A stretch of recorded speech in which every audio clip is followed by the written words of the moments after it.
What's up, and welcome back everybody to another video with your man Gamecock Chuck.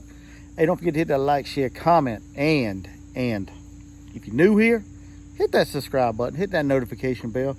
I greatly appreciate each and every one of you for doing that. I'm trying to get to that 1,000 subscriber mark. Right now I'm currently right around 600, so any and all subscribers are greatly appreciated. Man, we had some good games over the weekend, man. Some good games. Some head scratchers, some head scratching coaching decisions, I guess you could say.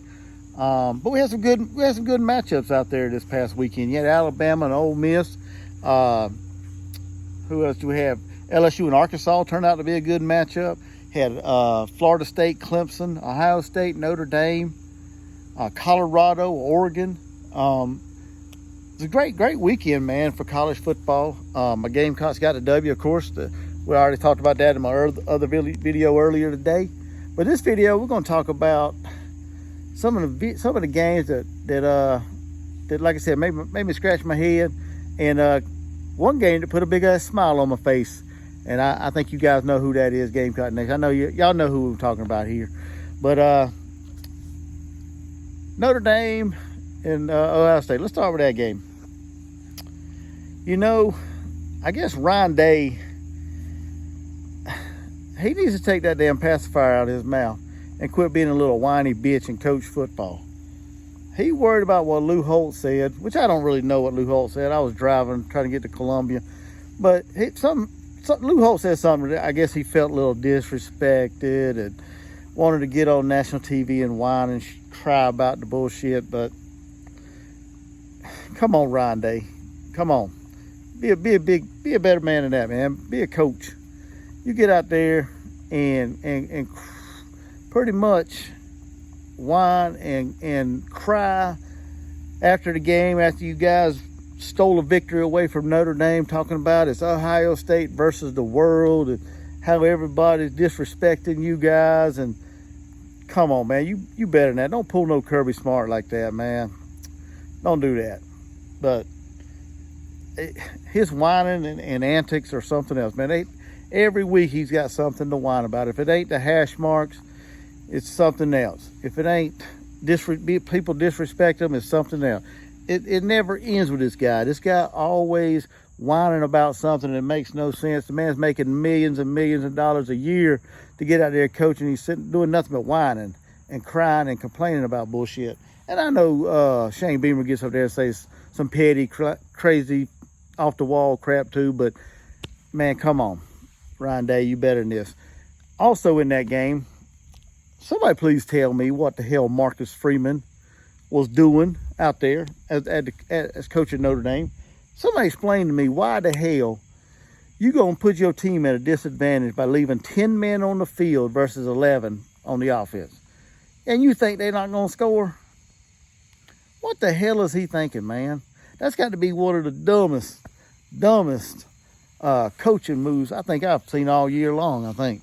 I can't think of another one. But this man explain his explanation is basically from what I heard, he was trying to avoid a penalty is why he left 10 men on the field. Come on, man. Come on, Marcus Freeman. This game was a game of some stupid ass antics, in my opinion. Next, we're going to talk about Colorado. You know, that circus act, that big old paparazzi clown show shit going on out there in Boulder, Colorado, man. I'm glad it's finally I'm glad it's finally back to reality. You know, they get out there and they disrespect Oregon's logo by wiping their feet on and all this and that, and then Oregon just wipes the floor with their clown ass show out there. Man, it's great to see them getting back to reality. Which, you know, Gamecock Chuck knew they weren't going to do anything anyway. They wasn't nothing but a 2, 3, maybe 4 win team at best, in my opinion. They're not that good. Shedeur Sanders, he's okay. He's average. He's not that good. He's not no first round draft pick. He's not no number 1 quarterback. He's not no Heisman Trophy caliber quarterback whenever he plays top-notch talent and top-notch defenses. He's not all that great. And it showed against Oregon. And Oregon's not one of your premier premier defenses in all of college football. They're not like the Georgias of the world. They're not like the old Alabamas of the world. Nothing like that. So they just proved that's just nothing more than a circus show out there in Colorado. And they, like I said, they could have beat that. They could have beat Colorado by 100, man, if they wanted to, because that's just how bad Colorado was. And it showed Saturday. And thank you, Dan Lannon, for having mercy on Colorado and not blowing the doors out of them. And yeah, I'm glad that circus show is finally being being swept away, because now they're no longer ranked into inside the top 25. It was all just a product of the hype and the glamour and glitz and stuff around the whole Deion Sanders and that stuff going on in Colorado. It wasn't nothing more than that. Now, let's talk about Alabama Ole Miss. What can I say?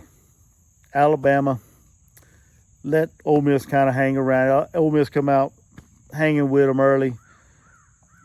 Alabama made the second half adjustments and just took it to Ole Miss, wiped the floor with them, beat them, and got out of there with a win. Nothing else you can say there. I mean, everybody's worried about Alabama, the quarterback situation, things like that. But I think that's just, I think that's something that you shouldn't have to worry about. Coach Saban's going to get his team right. He's going to put the right quarterback in there to make the right plays, and that's just exactly what he did this past Saturday, going back with Jalen Milroe, and they took care of business and beat Ole Miss. Just goes to show you, Lane Kiffin just can't seem to win the big games anymore, or can't seem to win the big games in college football. So that's that game. Didn't really get to watch the LSU-Arkansas game. Haven't really checked on the highlights on that, but I did know Arkansas came ready to play. They were a big underdog in that game, and they gave LSU, from what I could tell, they gave LSU a big fight to the end of that game. That game was pretty much in doubt all the way through. And, yeah, I guess the whole talking about, trying to get rid of Sam Pittman, or everybody speculating that he may be on the hot seat or maybe time to move on from him. I guess they kind of took that personal and went out there and held their own with LSU and made it a competitive game. And I know there's no moral victories in college football, but Arkansas came to play, and it showed Saturday. Now. What are we going to talk about now? Let's talk about them old taters.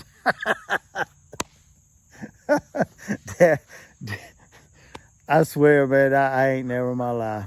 That put a big ass smile on Gamecock Chuck's face and all the Gamecock Nation. Because I was at Williams-Brice Stadium out there in the fairgrounds in the tailgate area, and when that game went final, I mean, that place just went crazy out there, man.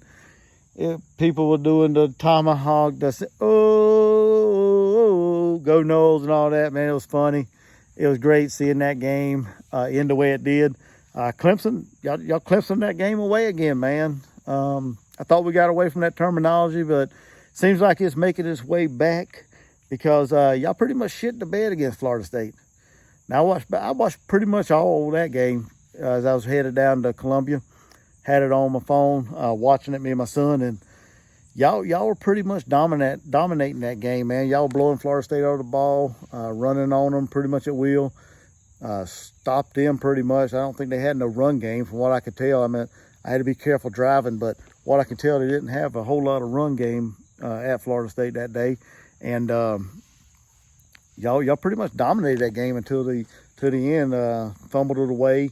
Florida State tied it up, went to overtime, and Florida State got the ball first, got the touchdown, and then I have no idea what the hell Dabo Sweeney and them doing out there, calling a screen play on, what was it, 3rd and a yard or 4th and a yard or whatever it was. No idea what the hell that was. That's some Mike Bobo bullshit right there. But y'all paid Garrett Riley to come out there, and that's the play he's going to do on short situations, when he can just turn around and hand the ball to Shipley or Maffa, who pretty much been running all over Florida State. I don't get it, but I tell you what, it did put a big old smile on Gamecock Chuck's face when that game went final, and that thing made me happy, man. I was smiling from ear to ear. It made the night even better, especially going into Williams-Brice and getting that W. So Clemson is 2-2. They're 0-2 in the conference, so pretty much their playoff hopes are gone. There's no way they're going to get into the playoffs.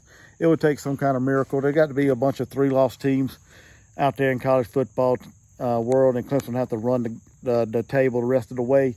So, like I said, man, it was great day, man. Great day. Put a big old smile on my face, man. But like I said, it was some good games Saturday. So, I got to watch more. I got to watch more college football, man, because I missed a lot of good games. I saw some, but I missed a lot of them due to being a season ticket holder and getting down there to Columbia and things like that, not being able to watch all of them like I want to. So I got to watch some. I get a chance to watch some this weekend as we head off to Tennessee, and I know everybody's gonna be clowning us. They're gonna be talking bullshit, talking about they're gonna beat us down. They're gonna hang 100 on us. They're gonna beat us by 50. All this bullshit. I heard it all. So, but yeah, looking forward to this next upcoming week. Hopefully, we got a lot of good games on the docket this week, and like I said, man.